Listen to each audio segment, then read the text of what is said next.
What is going on, my petro-powered dudes? So, looks like we got another cage match here. In the last episode, I reviewed the 890 Duke R, and then I put it up against my 765 Street Triple. So if you haven't watched that comparison video, make sure to go check that video out first before you watch this one. Not only will it give you a lot of information about this motorcycle, but you can also watch the full review of the motorcycle along with that. I've already independently reviewed this motorcycle, so both of these have all the information you need on its own reviews. In this episode, we're going to be comparing these two motorcycles, and I'm going to be telling you about their differences, because this motorcycle has an 899cc engine power plant, and this motorcycle has a 798, but it has a little bit more horsepower. This one has a little bit less, this one weighs a little bit less, this one weighs a little bit more. So you see what I'm saying? There are key differences. There are things that are more positive in this than there are in this, and vice versa. So this is what we're going to be talking about in this episode. But before we actually do all that stuff, this episode is brought to you by my brand new merchandise website called petrolpowered.co. So if you like merchandise like the one I'm wearing right now, this is a Petrolhead logo t-shirt and a cap, and you want to check out my merchandise website. So if you want to support me, make sure to head over to petrolpowered.co. All right, guys, let's move on to this comparison video. So the first one we're going to be talking about is the 890 Duke R. Now, the 890 Duke R has an advantage over the MV Agusta. The 890 Duke R full wet weight on this motorcycle is 406 pounds.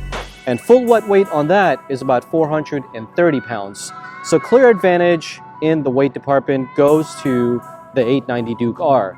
Aside from that, this motorcycle has an 898cc power plant, which gives it 64 foot-pounds of torque, but it only has 121 horsepower.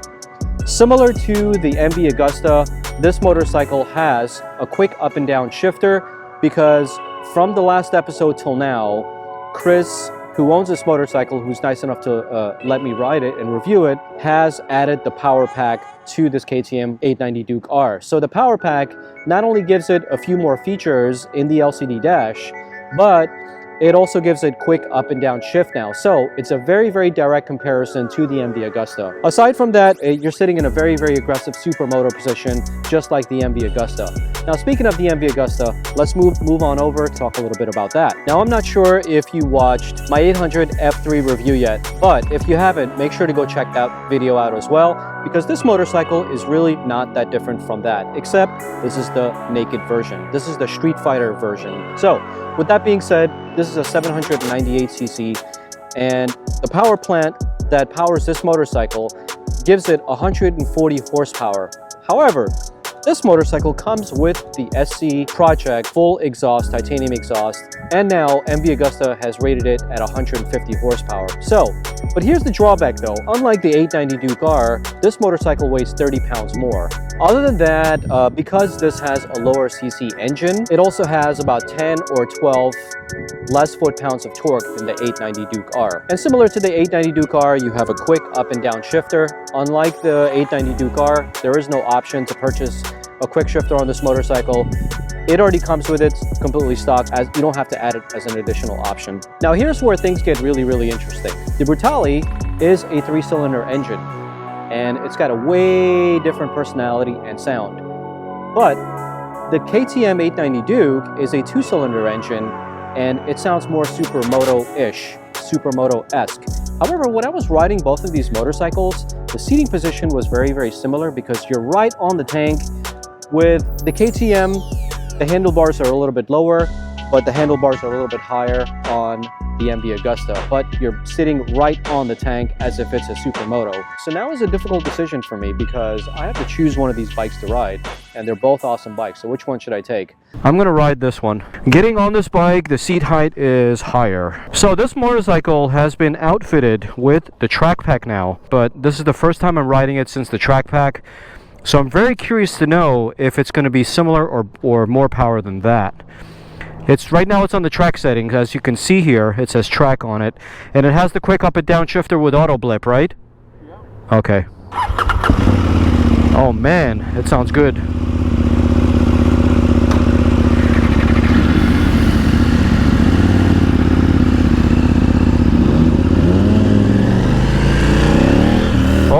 shit.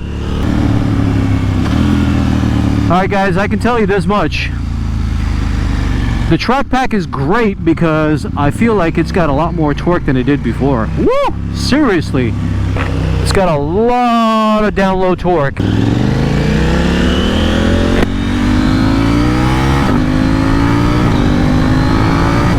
So here's where it gets interesting. A lot more down low torque than the MV Agusta because of that track pack. So I'm assuming on the dyno this thing is going to be a lot higher than the Claim 64 that KTM has put out. But the track pack has also given it quick up and down shift, and I don't like it, to be honest with you. Maybe it's just because it's been retrofitted. I'm really not sure. For you guys that have the track pack that came stock on your bike, can you let me know if quick up is harsh or not? Because whenever I'm going from first to second, it reminds me a lot of my old F900R, which was one of the major reasons why I sold that bike. The suspension was very harsh, and I feel like on this, it's the same way as well. Let me go back down, see what it feels like. Yeah, so between second and third, it was harsh. But now, between fifth and sixth gear, it's not harsh at all. So anything above 3,000 RPM, and it's pretty harsh. And that's one thing that is way different than the MV Agusta. Now, I really hope for KTM's sake that the bikes that come with it stock, without it being retrofitted, are a lot smoother and better than the version that I'm riding right now with the retrofit. So for you guys at home that own these bikes, let me know what your experience is like. Is it harsh between gear number 1 to gear number 3 whenever you're upshifting? But holy shit, it's got a lot of torque. Fifth gear and it feels like third gear on that bike.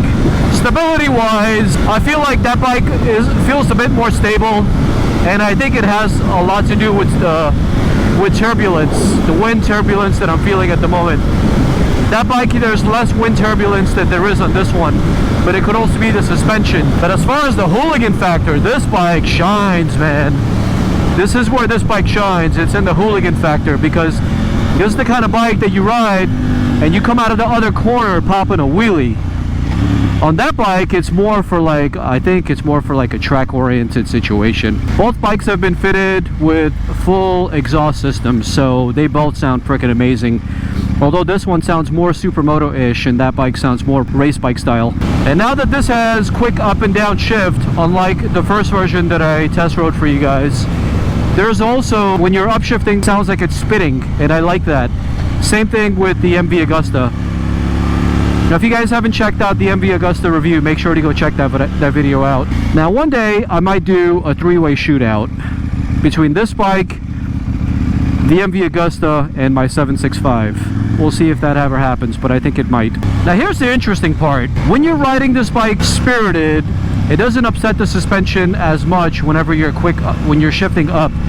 But whenever you're low in the rev range and you're not going that fast, it does upset the suspension. So I think in a race-oriented situation, it's not so bad. But you really got to get on it for it not to upset the suspension. Like right now, I'm doing 14 miles an hour, 20 miles an hour, 4,000 RPM. Let's kick it up, see what happens. There you go. Did you see that? And so now I'm in third gear. Third gear doesn't upset the suspension as much or jolt me back. Very reminiscent of my old F900. Very reminiscent of that. And people blame that bike because it has a Chinese engine. So I'm not entirely sure if it has anything to do with the engine. It's amazing how much torque this motorcycle has. If you have short arms, by the time you finish riding this bike, your arms are going to grow in length. Because this thing pulls you back, man. You need to hold on for dear life. Overall seating position on this motorcycle is very similar to the MV Agusta. This, along with the MV Agusta, you're sitting literally on the tank, and the steering on this feels very similar to that as well. And just like the MV Agusta, but the mirrors on this are pretty stable as well. They don't vibrate, they don't shake. And that's pretty good because it gets pretty annoying very quickly whenever you have mirrors that are vibrating. no one likes that. I don't like that. So kudos to this pretty good design. Now where this motorcycle shines, and I can confirm this 100%, is that it has wheelie control, it has an IMU, and it has traction control that's cornering as well as ABS. So those are things that I'm not 100% sure about on the MV Agusta, because quite frankly, I don't think it comes with an IMU, which stands for Inertial Measurement Unit. It's basically a 4-axis unit that controls 4-way positioning, and that's what you get whenever you have things like lean angle sensing and all that other stuff. But ABS cornering, wheelie control, cornering, traction control, all these different things are what's included in this. So the electronics as well as the LCD dash on the KTM are probably going to be superior to the version 2 of the MV Agusta. So in that department, I think this is more superior. The other area where this motorcycle excels, which I've already talked about, is in the torque department, because now with the track pack, whoo, baby, you better have long enough arms, because this thing is going to pull you back. It's simply on another level. It's very reminiscent of the Kawasaki ZH2 that I rode. Now that motorcycle weighs about 500 pounds and it has 101 foot-pounds of torque. But this motorcycle being 100 pounds, over 100 pounds less than that, it feels very similar to that ZH2. So another great video for you guys. If you haven't watched the ZH2 video, make sure to go check that out as well. So I told Chris to go in front of me so I can hear what his bike sounds like, and I can hear that ding. At 6,000 RPM, you can hear that motorcycle, and it's just as loud as it would be in first gear doing 3,000 RPM. But that's a pretty loud bike in comparison to this motorcycle. With this motorcycle, you could be in 5th gear as I am right now, 6th gear as I am right now, doing 75 miles an hour and 4,500 RPM, and it's not that loud. But with that motorcycle, you can be on 6th gear, similar speeds, and it's way louder than this one is. And this motorcycle doesn't really like being low in the rev range, because right now I'm at 3,000 RPM and it's a little bit sluggish versus that one. That one doesn't get too sluggish down low in the RPM range. It's got a smoother throttle response, I think. But boy, between these two motorcycles, it's like a symphony of sound. You guys can't tell from the mic, but to me, I can hear his bike and hear mine. It's a symphony. Between the two bikes, boys, on this beautiful, sunny, gorgeous day, it just does not get better. I'm a very fortunate, lucky person to be in the position that I'm in. That Chris, being as generous and as nice as he is, allows me to ride his bikes. And as you guys, and you guys probably don't know this because I haven't mentioned it, but yesterday was the first day that Chris got his MV Agusta. So it is brand new. He's only ridden it 1 or 2 times before I did. So brand new bike right there. Oh man, listen to these two.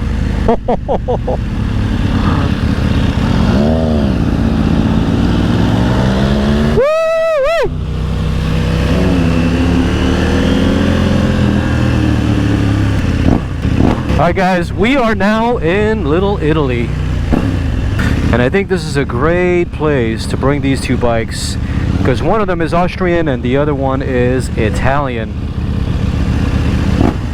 Yeah, there we go.